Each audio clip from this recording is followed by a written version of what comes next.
alasan melakukan perubahan strategi sebagai memberikan longgar bagi pemain PSM untuk menekan gitu.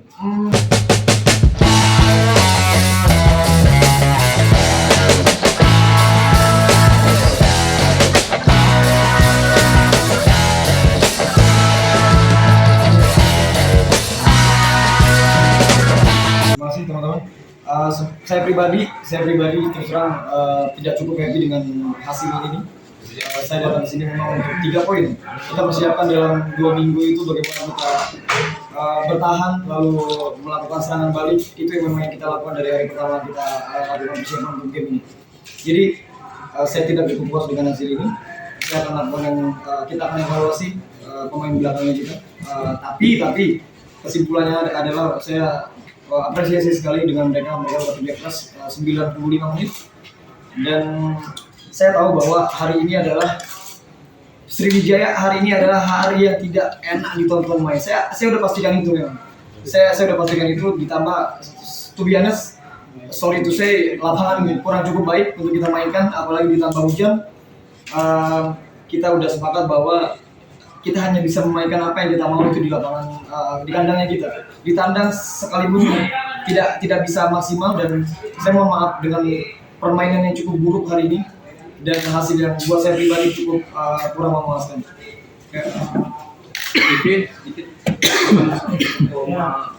Saya rasa kami harus bersyukur dengan skor bersama kami diserang 7 malam, tapi saya dan teman-teman tidak memikirkan ini dan gimana. Kami selalu siap dengan tekanan supporter sampai menit akhir. Terbukti walaupun kami ditekan, yang golnya panik tapi tidak berujung dengan banyak gol, dan itu harus kita syukuri. Itu saja.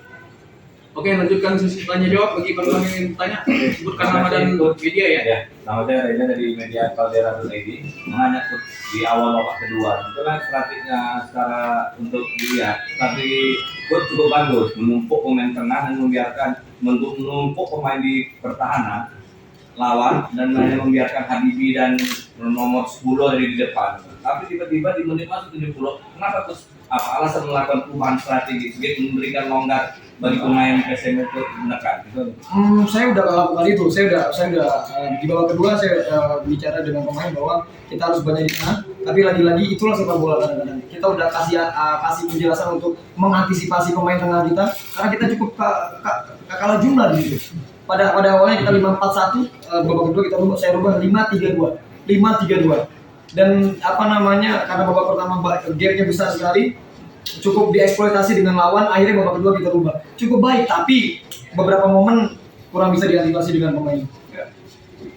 Oke, berikutnya Bang, tadi di babak kedua pertandingan karena memang kita cedera atau memang sengaja membawa. Oke, thank you so much. Ini karena statement pertama saya datang ketika press conference, saya pastikan itu memang cedera. Kenapa saya bilang demikian?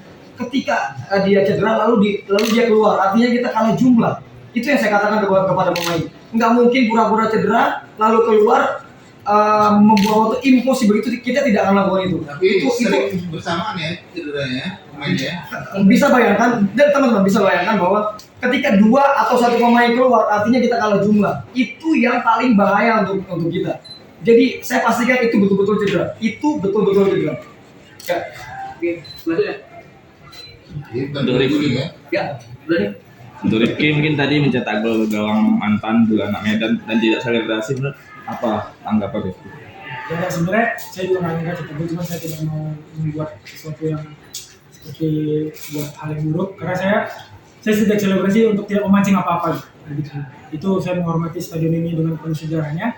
Saya juga menghormati tim yang membuat saya bermain bola juga, tim PSM sini. Jadi lebih baik saya tidak memprovokasi siapa-siapa gitu. Oke ya. Mengenai kinerja wasit pada saudara gimana? Sudah jelas bahwa ada momen terakhir pemain saya disikut lawan, tapi lagi-lagi mengomentari wasit adalah bukan kapasitas saya, dan saya tidak bisa mengontrol itu. Biarkan yang berwenang untuk lakukan protes. Saya itu bukan kapasitas saya. Oke, cukup.